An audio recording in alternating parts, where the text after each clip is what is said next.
Islam Moors? Islam. Please be seated. Arise, giving all praises to Allah, the Father of the universe, cherisher and sustainer of all the boundless universes. We extend the highest of honors to His holy and divine prophet, Prophet Noble Drew Ali, the founder, the Moorish, Science Temple of America. Islam? Islam. We extend high honors as well to its forerunner, the Honorable Marcus Messiah Garvey, the founder of the Universal Negro Improvement Association, who did indeed born and stir up the nations. Islam? Islam. Extending high honors to the Moorish flag, the red flag with the green 5-pointed star in the center, the 5 points representing love, truth, peace, freedom, and justice. Islam? Islam. These are the 5 highest principles known to man. Islam? Islam. We extend high honors as well to the American flag, also known as the Stars and Stripes. This flag exists as a constant reminder that the European owes you the Moors with compound interest. Islam? Islam. Extending high honors to the noble Sheik staff, noble vanguard staff who keep the peace, and giving honors to you, the ills and bays, for this movement belongs to you and no one else except you. Islam? Islam. How's everyone in the holy night? Praise Allah. I'm going to say Moorish. Praise Allah for that. Before I get into my measure, I'd like to thank those who participated in the event last Sunday at Mosque 15B at the Nation of Islam. Islam. I mean, I don't know about y'all. I had a phenomenal time. You know, there's something that, there's a kind of tit for tat that goes on, amongst, Moorish Americans and sometimes brothers from the Nation of Islam who don't know any better on both sides. That's right. That's The right. fact that these movements are exactly like the same movement. That's right. One evolved out of the other, right? Islam. And both have been on deck for, 100 years plus, right? And, the Nation of Islam, in my experience, because one of my early teachers, in my awakening was a minister from the Nation of Islam, Minister James Muhammad from the Atlantic City Mosque. And, always very warm when it came to the Moors. Always very warm when it came to the utterance of the name of Prophet Noble Drew Ali.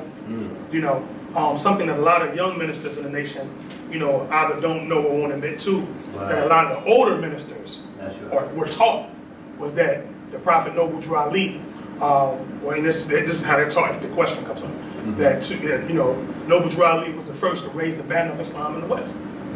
Islam? And this is known.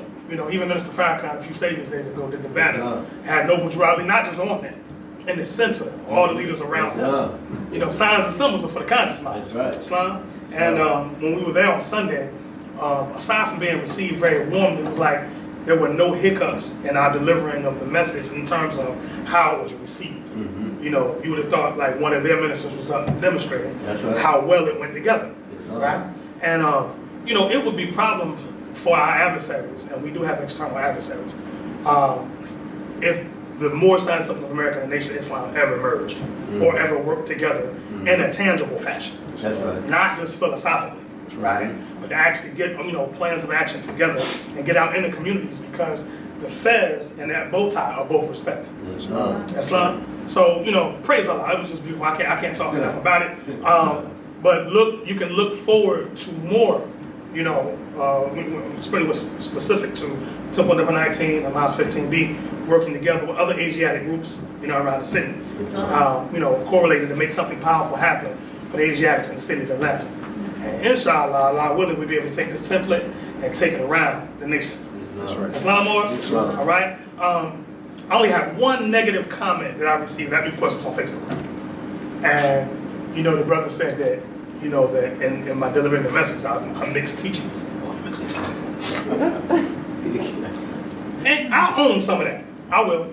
Because one thing I admit that I received from my prophet is that it's a universal teaching. That's right. See, Prophet Noble Drew Ali armed you so that you can speak to anyone. That's right. You see what I'm saying? Islam. That's what do you think a Moor is? That's right. What do you think the Moorish ancient fathers and mothers were? That's right. Anywhere they went on the planet, they had something for somebody. Right. They went to India, and then they was demonstrating Sanskrit. We got some degrees on Sanskrit. Break that down too. They was in Palestine, they demonstrate Hebrew. You see what I'm saying? They were throughout Canada, they demonstrate Arabic or Akkadian, whatever we would demonstrate. We had a portion of that. Thank you very much. For someone. So where did it come in this day and time that we can only be fundamentalists, literalists, if that's a word? Felt good, right? But when did we become this? You know, and that's that. You know, that's an aspect of that carnal mind that the prophet talks about. That's right. Where you only see the physical form of how it's presented, not the essence of it. That's right. You know, or like the Sheik just demonstrated, the empty carved Christian. Islam. Islam. All right. With that, I'd like to start chapter 13, Holy Koran and Moorish science of America. Because you must know what your temple is in order to truly respect it. You must know what it represents, right? Before I get into this demonstration right here, you know, it says the masterminds trace themselves back and thus they know. Islam. I want you to go back, put your literature down for a second. Sit up straight, feet flush on the floor, right? Shoulders back, head up. Keep your eyes open, that way you don't think I'm trying to pull out. Think back in ancient civilizations, right? Pick one, let's say Kemet, Egypt. We like to start there. And the temples and the pyramid schools of Egypt, okay? Now we know that many masters were initiated to high mystery science in these schools. Right. Islam? Islam. So, what do you think the environment was in an ancient temple? You think it was air conditioned, comfortable? You think the initiate was sitting on plush pillows and silks and satins, right? Or do you think it was an environment designed to try the very essence of the candidate? Islam? Islam. So before we go into this chapter 13, I want you to know that this is the mindset that you have to go into. Because when we hear temple, we think of, you know, these elaborate, ornate palaces. It's not the case. You know, it might have been some rats running through. You know, it might have been. You know, just to throw your mind off. You see what I'm saying? It might have been dust all over the place. It might have smelled of mildew or mold. You know, maybe not the main antechamber, but maybe one of the other sub-chambers that you had to go into. Oh yeah, it was rough. Right?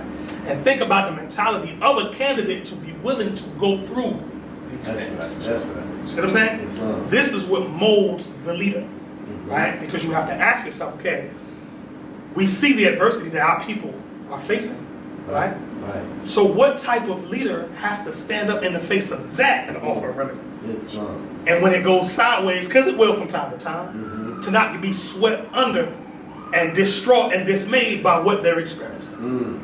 So what goes into molding this type of leader?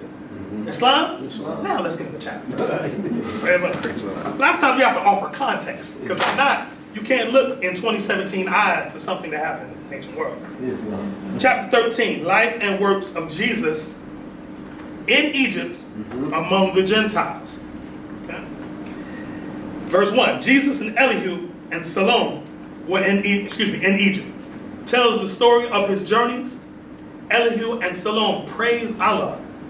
Jesus goes to the temple in Heliopolis, which means city of the sun, and is received as a pupil. What does that mean? That not all pupils, or ones who sought to be taught, as pupils, were received.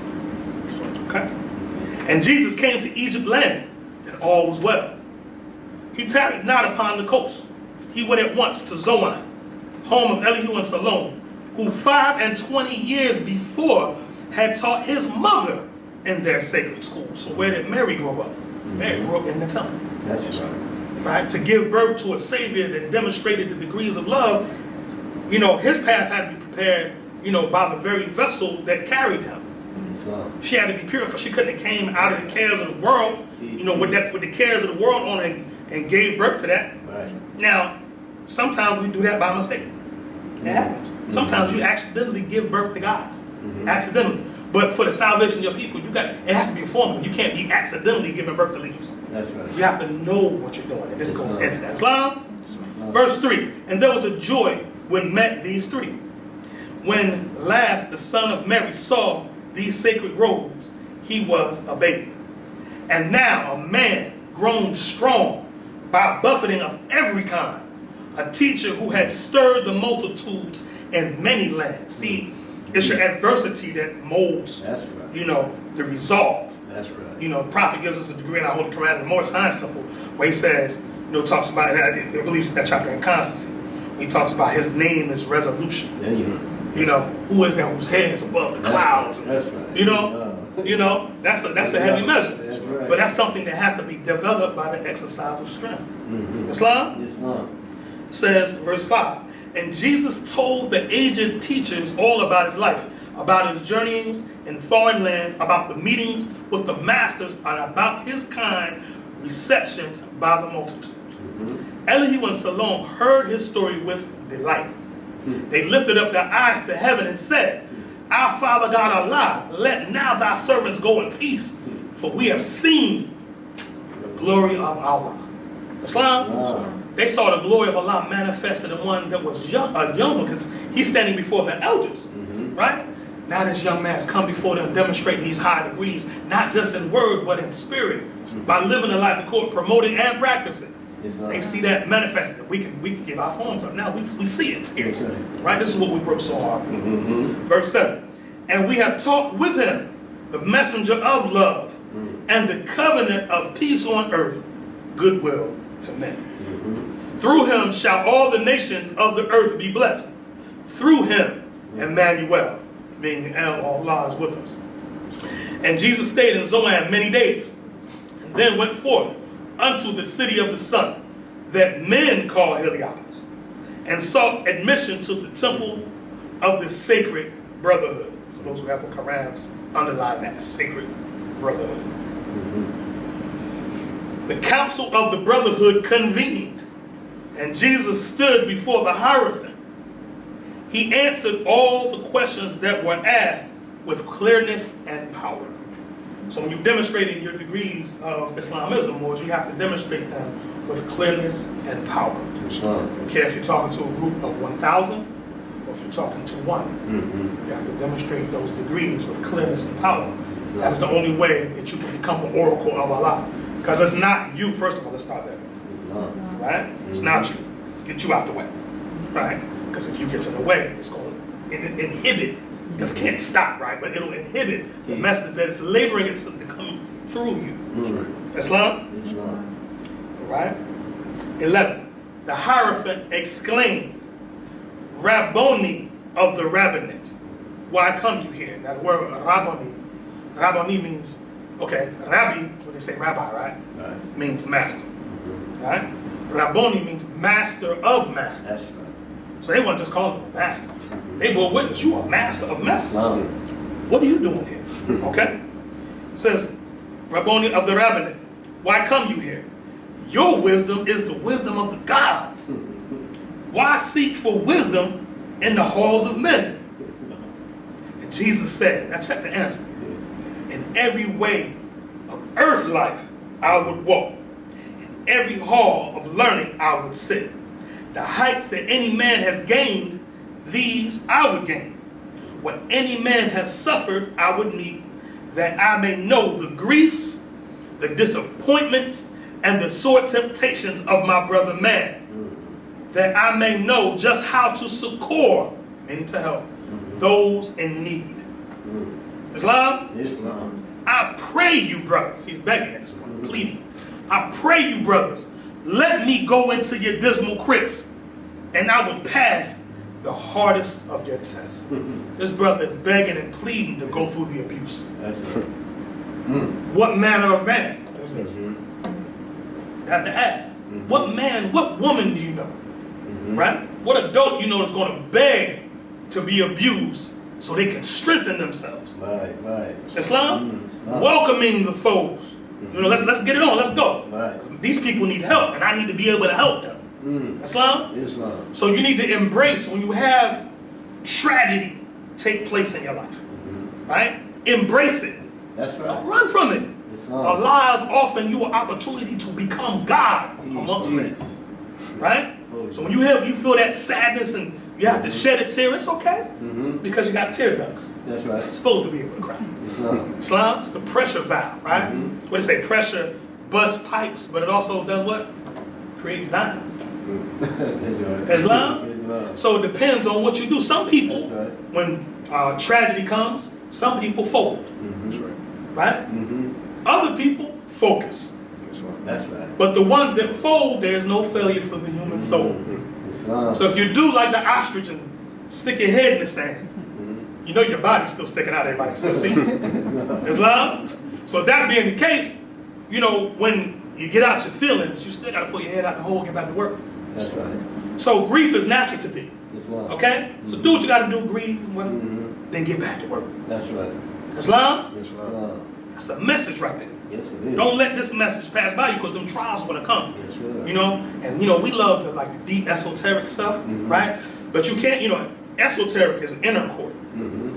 Truth be told, you know, the European, part of their causing confusion was to allow people that had not mastered the exoteric court, the outer court, Right. to get their hands on things that were inner court. Islam? There's a book called The Art of Worldly Wisdom by Balthasar Gracian. The Art of Worldly Wisdom. Balthasar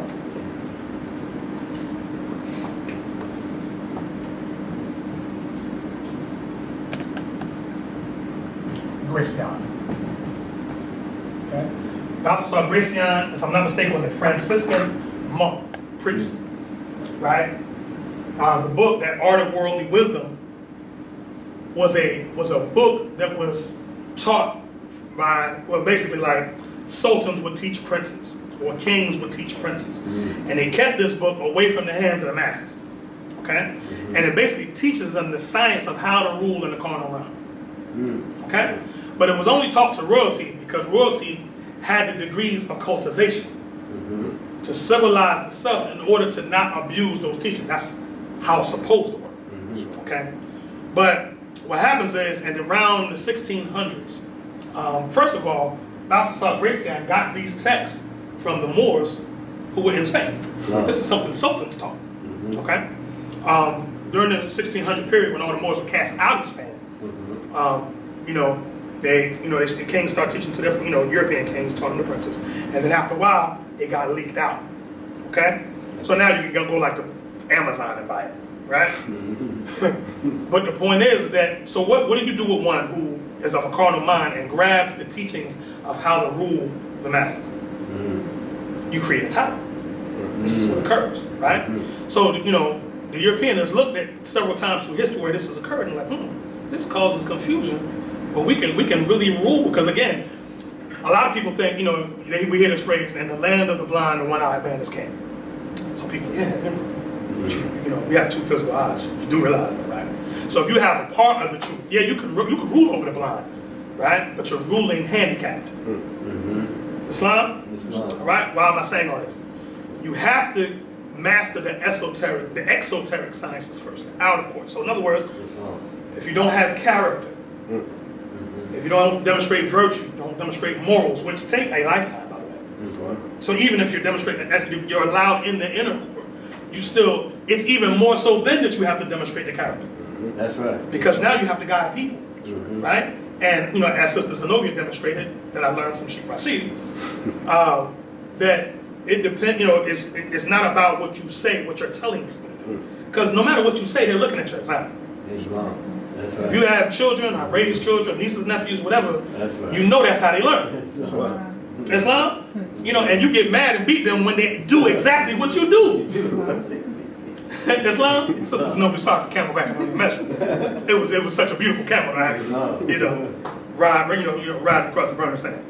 But the point is, Moors, is that we have to remember to come in and be taught. So again, and I know I have a couple more verses to finish, but you have to be willing to come on into the Moorish Science Temple of America. As one of our Moorish elders taught us, said, many of us are in the temple, but we're not in the temple.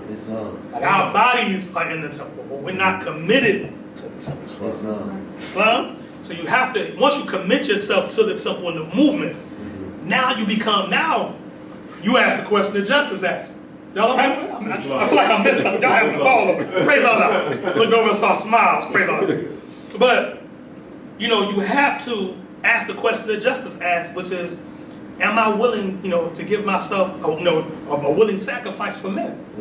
Because you got to ask yourself, because we know our people. We know our people. Right. We know the stuff our people do.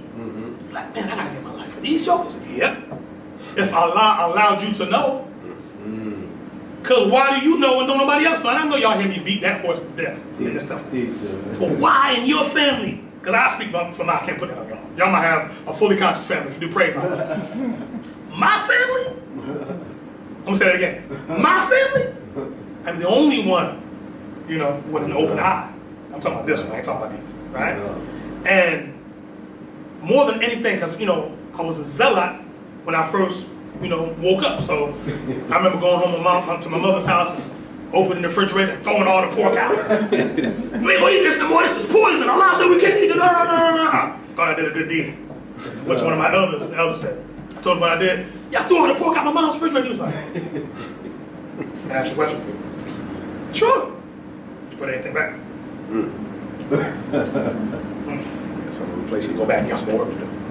Islam? All right? But the point is, why is it that Allah allows you to know? And then once you know, you got to come in and be taught how to wield that. You know what I'm saying? Like, would you give a loaded firearm to a 2-year-old? Teach them. You know, I mean, what do you think these lessons are?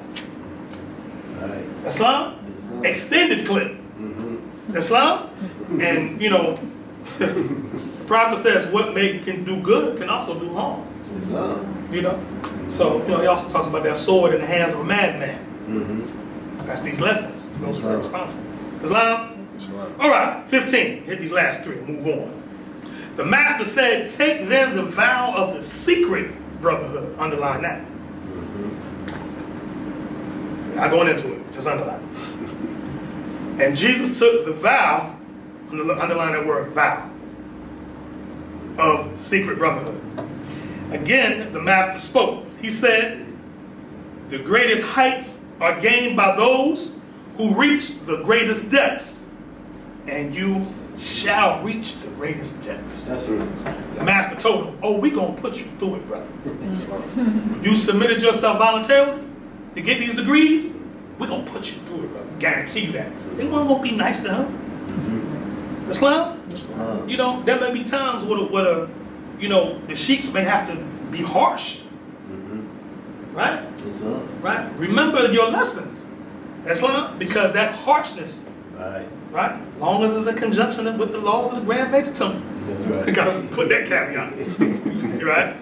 But that harshness is going to breed better things out of us. Because the masters that taught us weren't nice.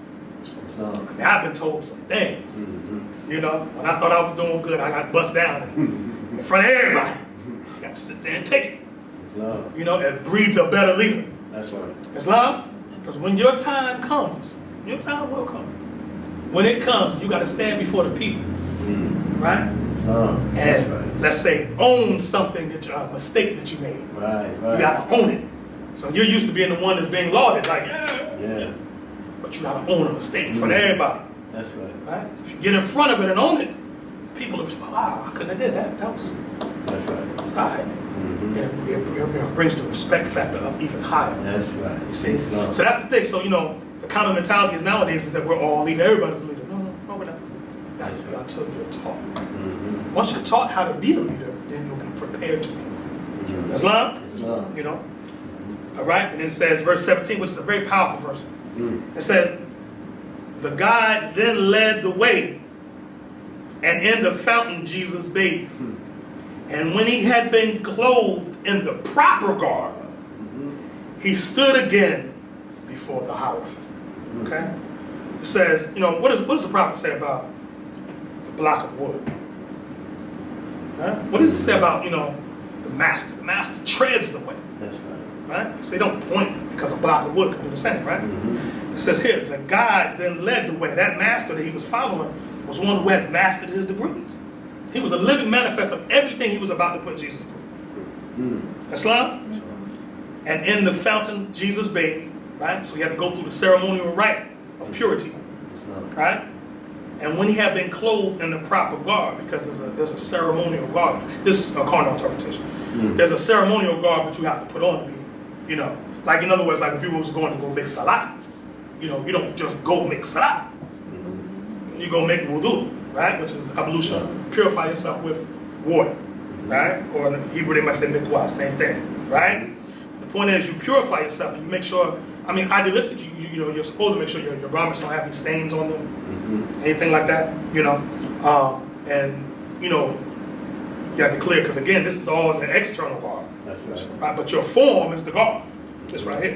Right? So you gotta make sure that within this, you're not bringing to Allah like these impure thoughts and this hate and all this kind of stuff that you're dealing with. Because the first thing before you start your salah is something called niyah, which is your intention.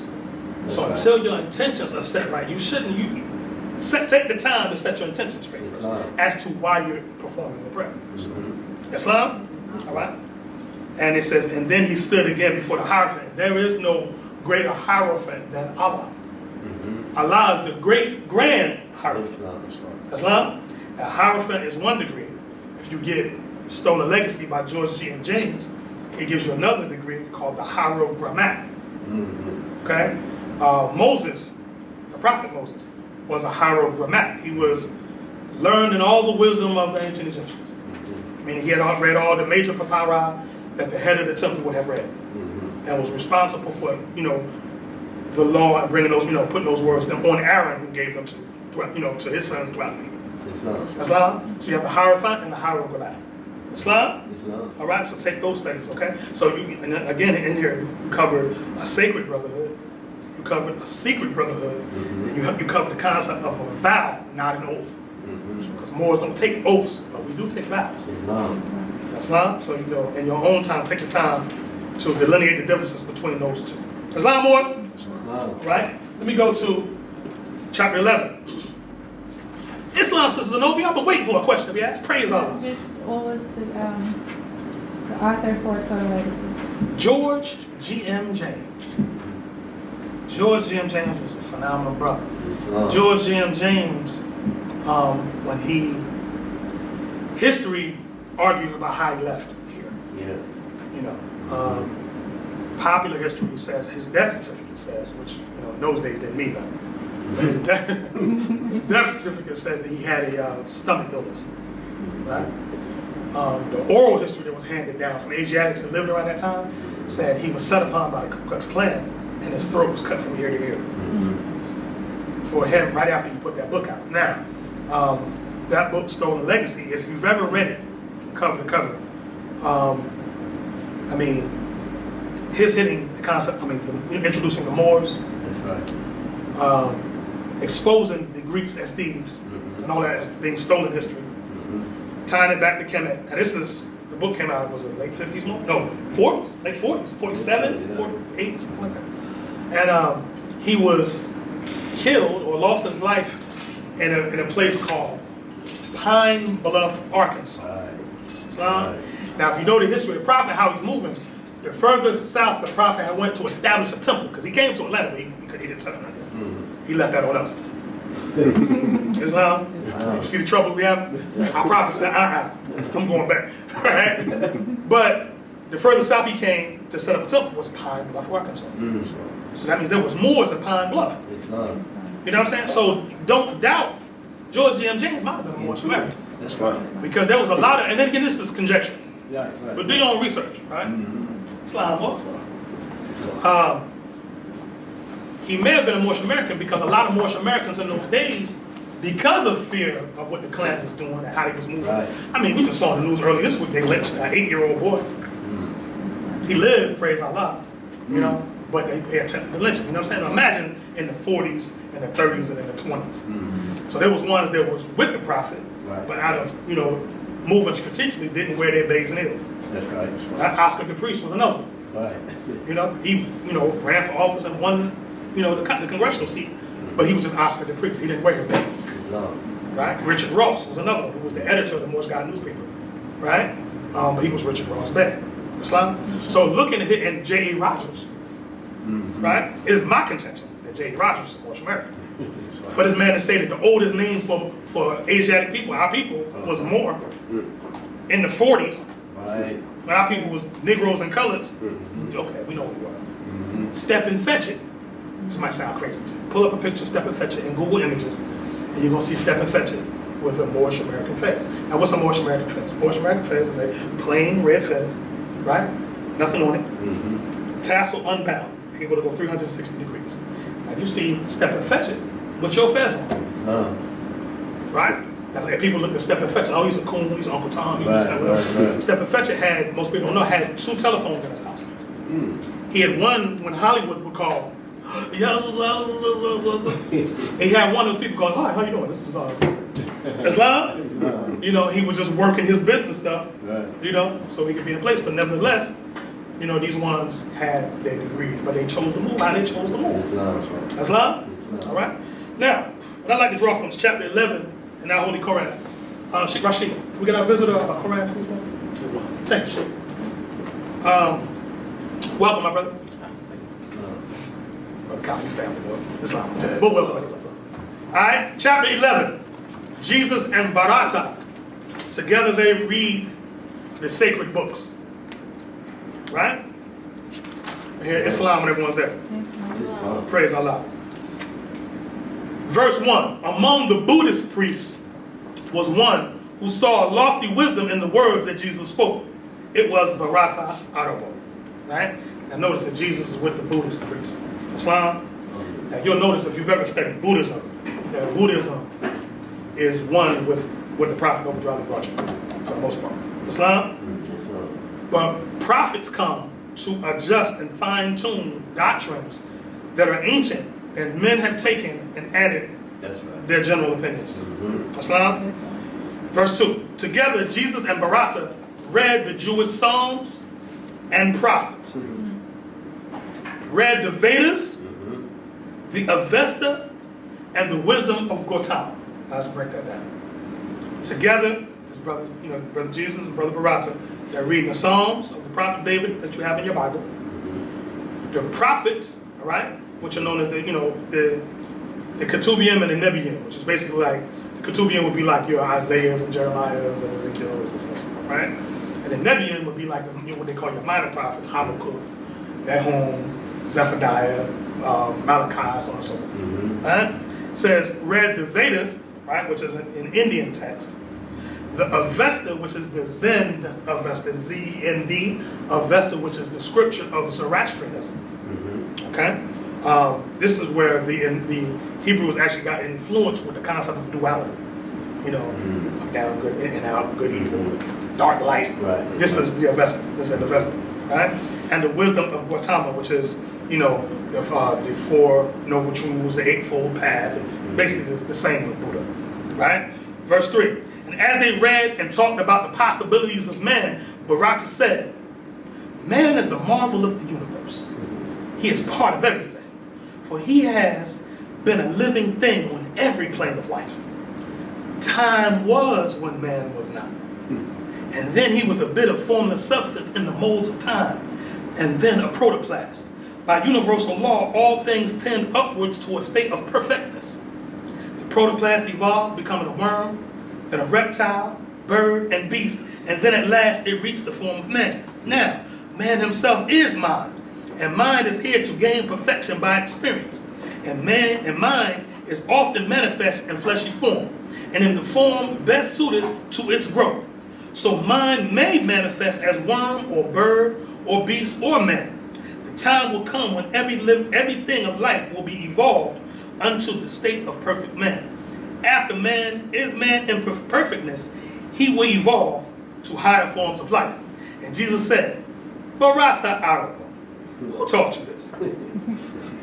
That mind, which is the man, may manifest in flesh of beast or bird or creeping thing. Barata said, from times which man remembers not, our priests have told us so, and so we know. And Jesus said, enlightened Arabo, he was still respectful. Enlightened Arabo, are you a mastermind and do not know that man knows naught, meaning nothing, by being told? Man may believe what others say, but thus he never knows. Right. If man would know, he must himself be what he knows. Do you remember, Arabo, when you were ape or bird or worm? Now, if you have no better proving of your plea than the priests have told you so, you do not know, you simply guess. Regard not then what any man has said. Let us forget the flesh and go with the mind into the land of fleshless things. mind never does forget. And backwards through the ages, masterminds trace themselves, and thus they know. Time never was when man was not. That which begins will have an end.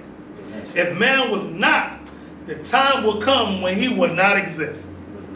From Allah's own record book we read, the triune Allah breathed forth and stood 7 spirits before his face. The Hebrews call these 7 spirits Elohim. The Hebrews call these spirits Elohim. There's other people that call other things, but the Hebrews call these Elohim. Islam? All right. Says, what verse was I at? Oh, 21, thank you. And these are they who, in their boundless power, created everything that is or was. These spirits of the triune Allah move on the face of boundless space, and 7 ethers were, and every other had its form of life. These forms of life were but the thoughts of Allah, clothed in the substance of their ether planes. Men call these ether planes the planes of protoplast, of earth, of plant, of beast, man, Elohim, angel, and cherub. Islam? Wow. These planes, with all their teeming thoughts of Allah, are never seen by eyes of man and flesh. They are composed of substances too far for fleshy eyes to see. Still, they constitute the things, the soul of things. And with the eyes of soul, all creatures see these ether planes. All forms of life. Because all forms of life on every plane are thoughts of Allah, all creatures think. And every creature is possessed of will, and in its measure has the power to choose. While you find most Moorish American Muslims don't eat animals. Islam? Because the Prophet gives us a degree on cruelty. Is it not cruel to consume something that thinks, that has will? How? Do plants think? So we can't, somebody say, yeah? So plants think too.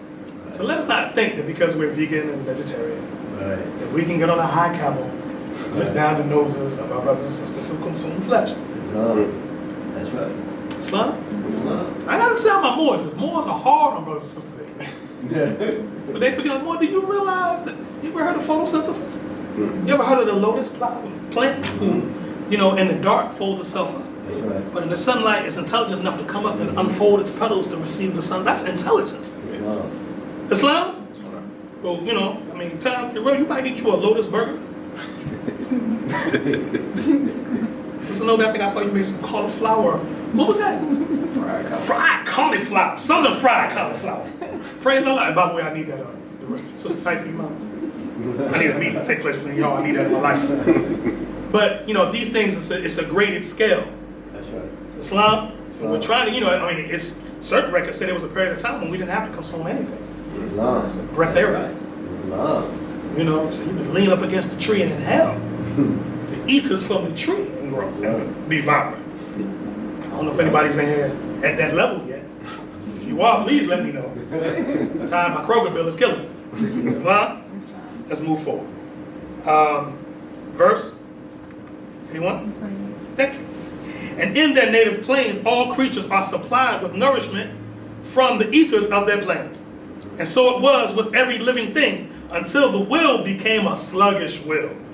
If you want to know your Negro nature, here we go. And then the ethers of the protoplast, the earth, the plant, the beast, the man, began to vibrate very slow. Right? These are the ones that are preparing themselves to fall. Right? These are the 5s. When you hold your 7, right? Notice the 5 are separated. 2 are together. Islam? These are the ones that developed the sluggish will. So went from being here to here, thinking they were individuals. Islam? It says, verse 30. The ethers all became more dense, and all the creatures of these plains were clothed with coarser garbs of flesh, which men conceive. And thus this coarser manifest, which men called physical, appeared. And this is what is called the fall of man. But man fell not alone, for protoplast and earth and plant and beast were all included in the fall. The angels and the cherubim fell not. Their wills were ever strong. And so they held the ethers of their planes in harmony with Allah. So you'll see me here. And I don't drop them sometimes. We drop the 5 that fell. And these are the ones that held. And we bring them to the nearest place to be Allah. Islam? All right. It says, verse, Sister Zenobia. What verse are we on? 33. Thank you, sister. Now, you always depend on Aquarius, by the way. Now, when the ether reached the rate of atmosphere, and all the creatures of these planes must get their food from atmosphere, the conflict came. And that which the finite man called survival of the beast became law. The stronger ate the bodies of the weaker manifest, and here is where the carnal law of evolution had its rise.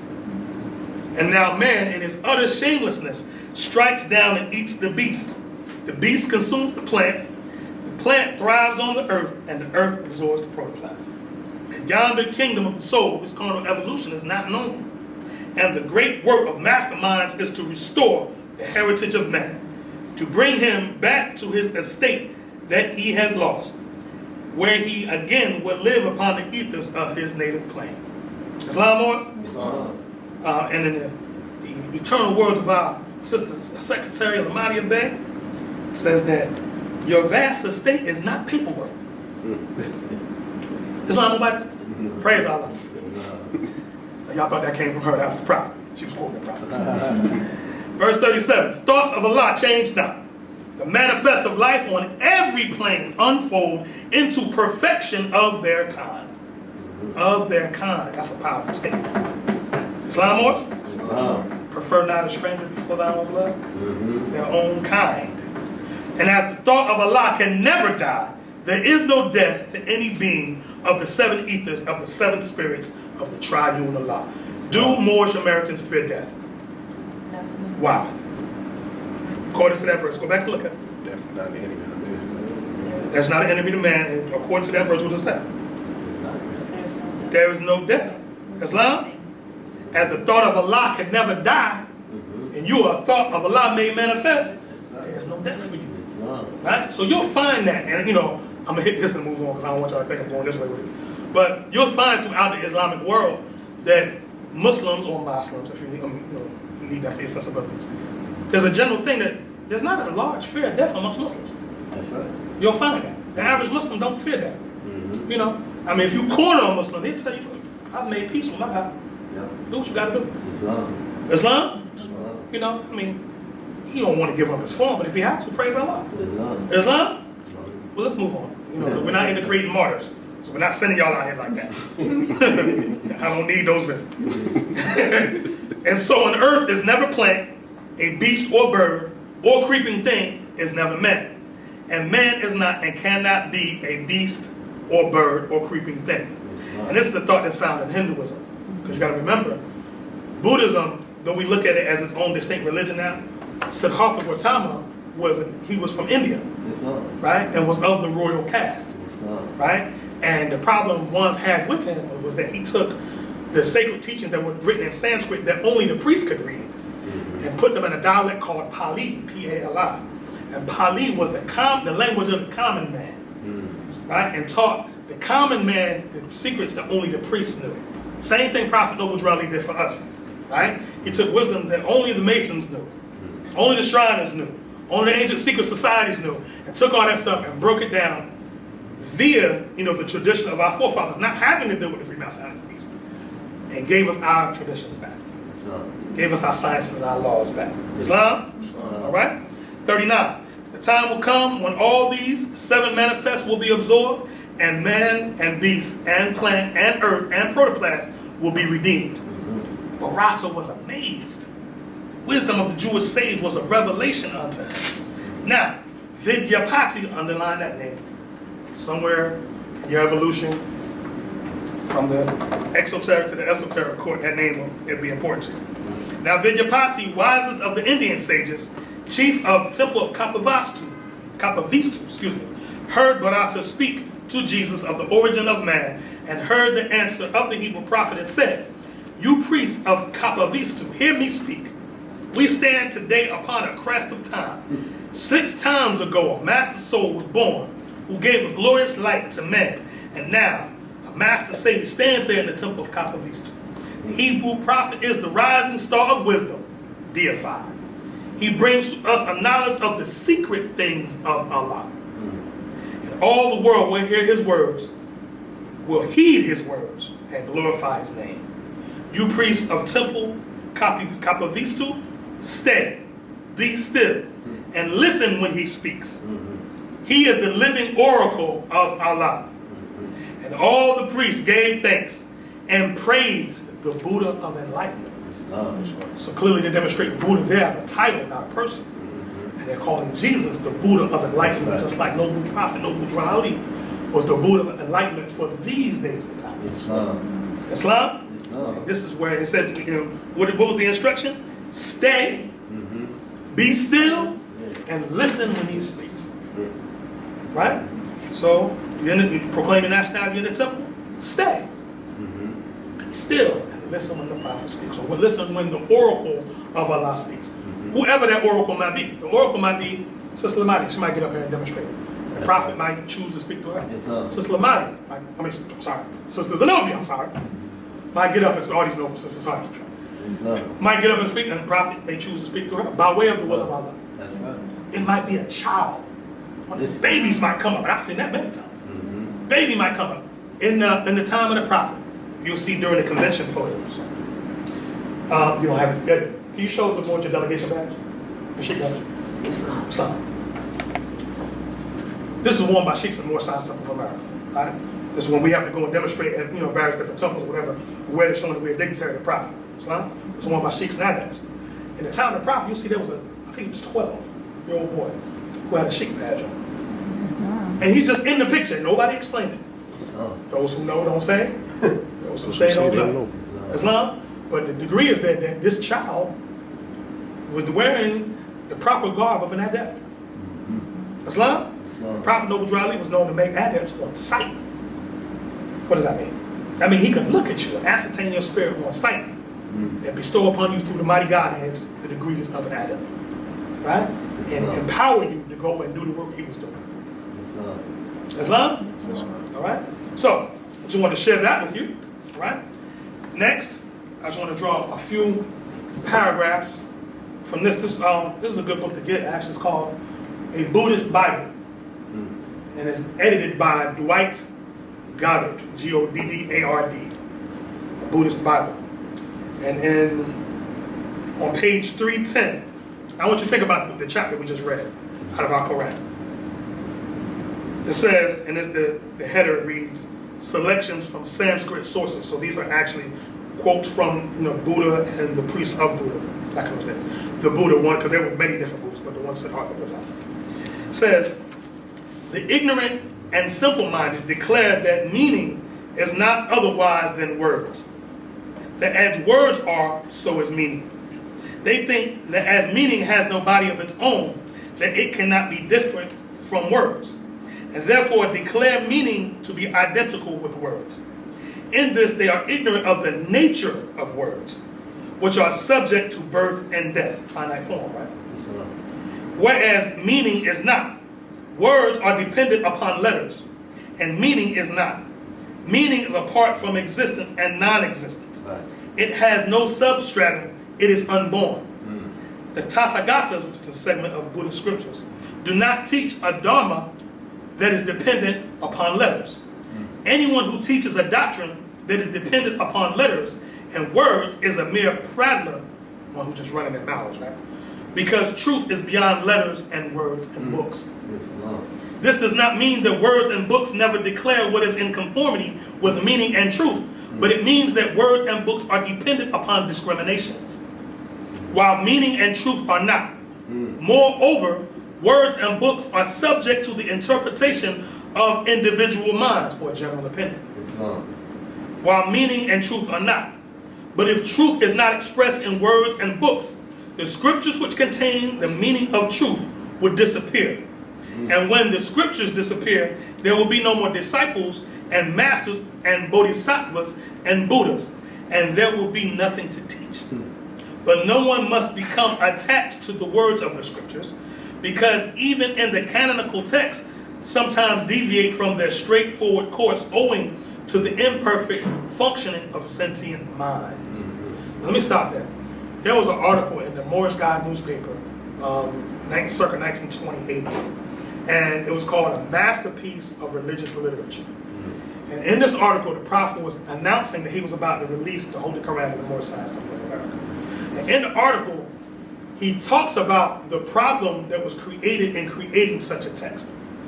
Because he said that unlike other books of creed, this book is stripped down of all propaganda. In other words, when you look at other books of creed, be it Bible, be it the Koran of Mecca, whatever, there are things in there that don't pertain to anything other than the propaganda things that were going on amongst those people. There's no salvation in those things. Islam? Example, Quran of Mecca, ayat 30, verse 30, when it says that a woman's place is in their house.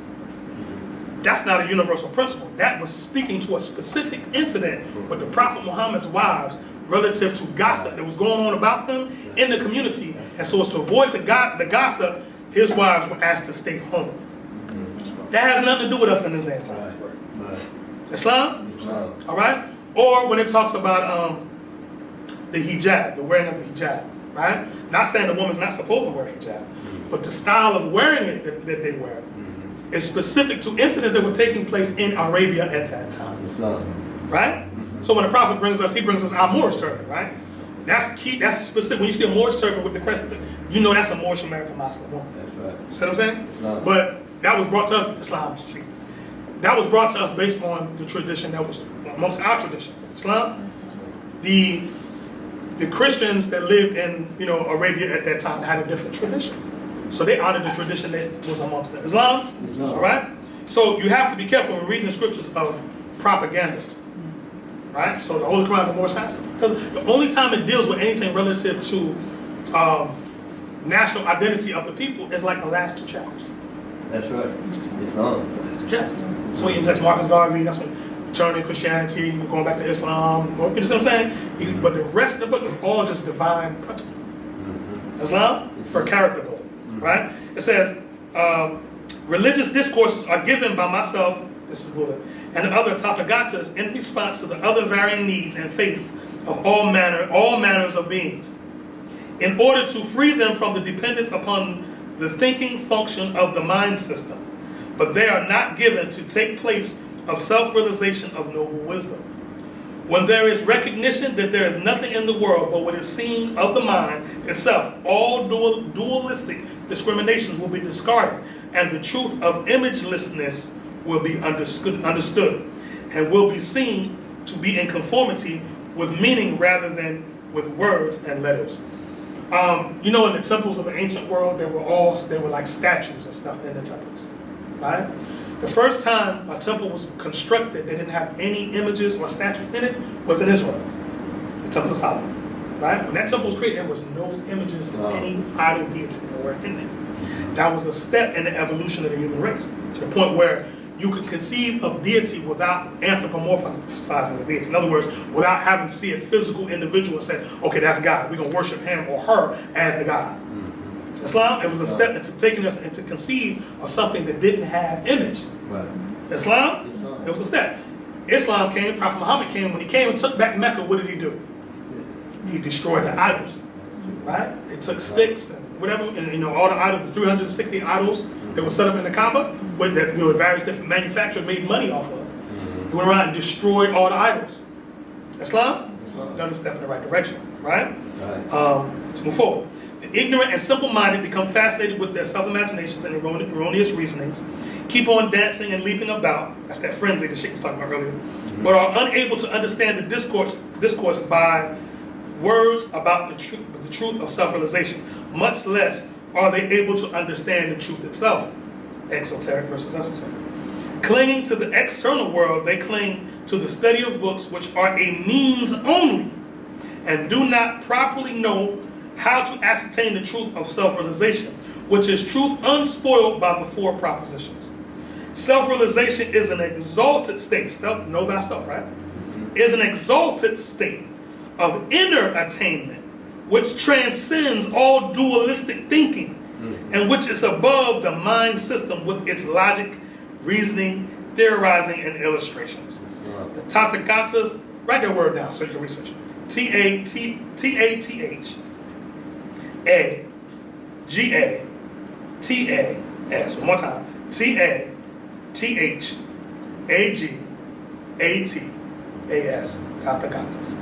The Tathagatas discourse to the ignorant but sustain the bodhisattvas as they seek self-realization of the noble wisdom. Therefore, let every disciple take good heed not to become attached to words as being in perfect conformity with meaning, because the truth is not in letters. In other words, don't be given to, as an example, don't be given to just parroting wisdom. You know, I know Moorish Americans that can quote everything the prophet said, but when it comes to their carrying out of the instructions, they have a difficult time doing it. You know, I like to tell people that if you could learn one verse given by the prophet, and you could learn to master that one verse, you've mastered the whole Koran. Islam? You know, in other words, what am I saying? Like, learn to love instead of hate. Lifetime. Lifetime. With what we've been through, to master that verse. Like even, you know, it said, you know, as a Sheik read earlier, that one verse it said, you know, the foe that seeks to do you harm, and you honor him too. It takes a lifetime to master that. A lifetime. Most of us aren't even there. Most of us might not get it in this one, right? But if you seek to set your niyat, your intentions there, right? Because at any time you harbor any lower vibration, it's going to stunt your growth. Right. You're not designed to hate. You know? Now, how are you going to be the successor of Allah on the earth? Hate. That's right. And then wonder why you say it. Right. Because your being is like these things on the other side, either side of your head are called temples. Right? You get a headache, rub your temples. Rub something, get them thoughts out your head. That your temple will feel better. Jesus went and what?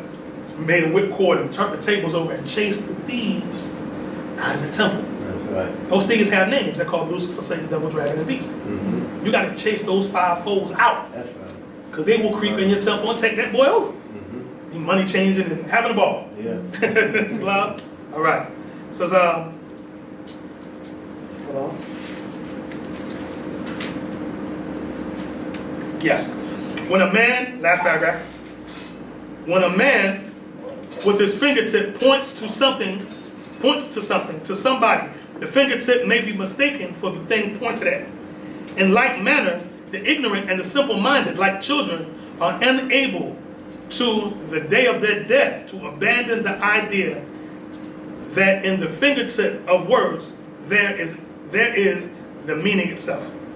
They cannot realize the ultimate reality because of their intent clinging to words which were intended to be no more than a pointing finger. Yes. How many people beat you with the Torah? Beat you with it, right? The Quran, beat you with it. Bible, Grandma beat you with the Bible, right? But it's just something to point you in the direction. That's all it was. Because the direction was internal, it wasn't external. That's right. Islam, but people hold and people beat you with the whole Quran or the more science. Beat you with it. Islam, it's just a finger pointing in the right direction because the master that brought it already walked it. Islam. But he left a record behind so you can pick up that yoke and do a walk. Right?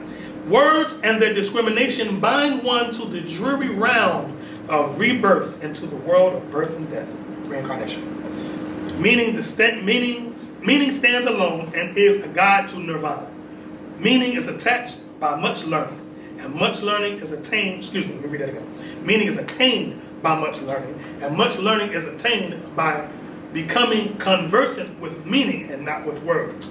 Therefore, let seekers for truth reverently approach those who are wise and avoid the sticklers for particular words. Islam? So, we hear the term Buddhism, and it seems foreign, but when Buddhism is explained, it's very familiar. It's very familiar, and it's yours. Like if you look at the bringers of Buddhism, if you look at our prophet Buddha right here, it's a brother. That brother was walking down the street, you wouldn't know he was anything other than you. Islam? Anyone ever talked to a Buddhist priest before? It's cool brothers.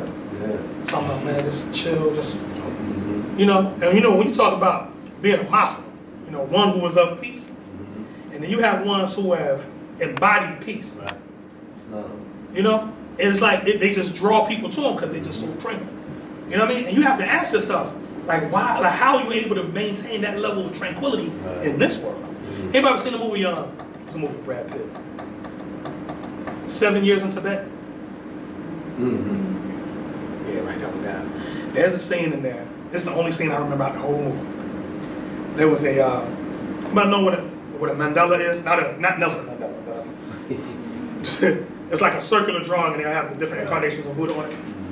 Well, a lot of times you have the Buddhist priests, what they'll do as a test of focus, they'll take colored sand and create these beautiful mandalas. Like it might take up like the whole center part of this floor. They, take months doing it.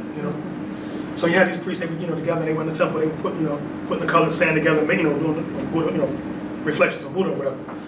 And the Chinese soldiers kicked in the doors of the temple. Guns, boots on, stomping through the temple. Hit the priests, and hit some of the priests with like rifles or whatever, kick some of the priests over.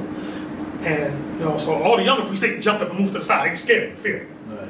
One old monk, he kept going. And the soldiers looking at him like, didn't you see what I did to your boys? The soldier hit him with the rifle, boom, knocked him over. Soldiers like, okay, I got something for this. Took his boots, stomped all in the, kicked all the color sand, destroyed it. Monk waited until he got done. Finished.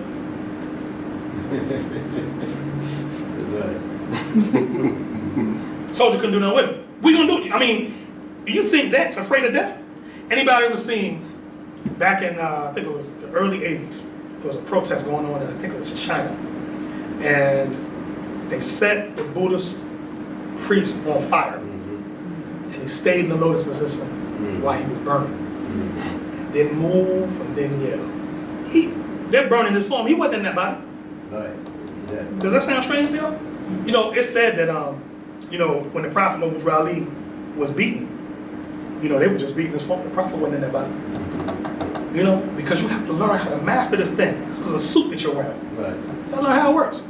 Like, do you know there's a mercy that Allah embedded in you, that if you're going through a lot of pain, what will your conscious mind do? It'll shut off. It'll just shut off. If you're going through a lot of stress, right, and you won't let it go, conscious mind, okay, you think you're gonna put us through this? If you're at phone, right, you got too many apps running at once, whatever, it'll slow down. Then it'll lock up. Then you gotta what? Reboot the computer. Right? Your body's the same as a computer. You know what I'm saying? And your spiritual stuff has morphed over a physical form. Right? And all you're supposed to be manipulating it to do work so your spirit can realize itself. And in each one of us, this might sound like blasphemy right here. So if there's any Sunni Muslims in here, like, take a deep breath, we don't get to it. Right? How does Allah become all-knowing? Come on. There's nothing in the Quran of Mecca that says Allah is all-knowing. Y'all know that? I'm saying. Allahu A'lamu, the term A'lam, infers that Allah is the best of knowers. Doesn't mean He's all-knowing. It means He's the best of knowers. So now, how does Allah become the best of knowers? Through what? Through a man. Through a man. That sounds like blasphemy, don't it? Y'all all right? We all right on the holy day? Look at it this way. Before creation began, in other words, you know yourself based off of being able to compare yourself against other things. Right? If you're the only being in existence, there's nothing else but you. Can you know you? Come on, teach you. You having a name, right, is just for a classification and categorization. Right? But if there's nothing to categorize yourself against, what's the purpose of having a name? Islam? Allah began to know itself through first the creation of those 7 Elohim. Then those 7 went forth and created more. That's right. And knowledge began to unfold itself through the creative process. Islam? All right? So the more and the Prophet told you, what man does for man, he does for Allah. Now, a Sunni Muslim will have a problem with that statement. I'm not beating the Sunnis up tonight. I was once a Sunni, that's how I know that school. But the whole thing because a Sunni Muslim will tell you that man can't do anything for Allah. Have you ever researched Allah's attributes? Name one of Allah's attributes that cannot be manifested by a human. Everything in one of those attributes. Mercy, beneficence, giver of life, taker of life, sovereign, patient. Islam, all of these are names that you can, once you self-realize, That's right. you can embody. That's right. Islam? So the Allah that you seek ain't in some far galaxy, far, far away. That's right. It's within you. That's Right? And how Allah becomes Allah, how we become all-knowing. Because if I want to know a thing and I don't know it, I can ask my brother Uncle Nasir. Brother's an electrician by trade. I don't know the first thing about electricity. Right? You know, not as far as fixing that, you know. So if something, you know, came to happen, you know, I had to do something myself, I might call the brother to walk me through it, or I might call the brother, would you mind? And we do it together. Islam. But the point is, you know, he's mastered that.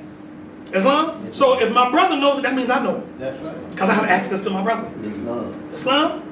Why you have to share information? You know, a hoarder. There's a phrase in Arabic, the term kafir, right? Kafir. Kafir means a concealer of the truth. The Arab will tell you, and there's mistranslation because they like to misguide you. Right. They like to tell you that it means disbeliever, doesn't it? Right. There's nothing in the word kafir that infers belief. But what it does infer. Have you seen, Muslims who wear the kufi? Right? No. The kufi is called kufi. Kufi and kafir share the same root. Right? Which is the word kufr, which means to cover. Right? So a kafir is one who conceals what they know to be true. Now, when the Dutch went to South Africa, what did they call the brothers that were down there? Kafirs. That's true. Right? Because there's no such thing as a South African. That's right. What's your nationality? South African. You gave me a geographical region. What's your nationality? Kafir. Islam? Islam. But the point is that when you conceal what you know to be true, you're Negro, black, and colored is the epitome of being kafir. Because there was nothing Negro, black, and colored. There's no Negro, black, and colored attached to the human family. Islam. Why everybody on earth knows that you're lying.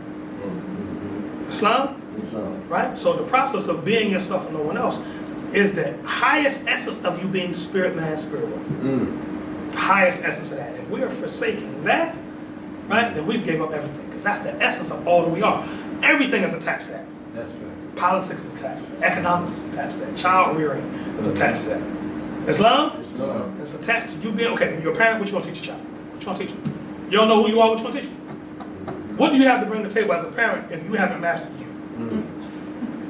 Right? And what you end up doing is creating a problem that someone else is going to have to deal with. So what we do is we manifest our degrees as being, you have to master it yourself.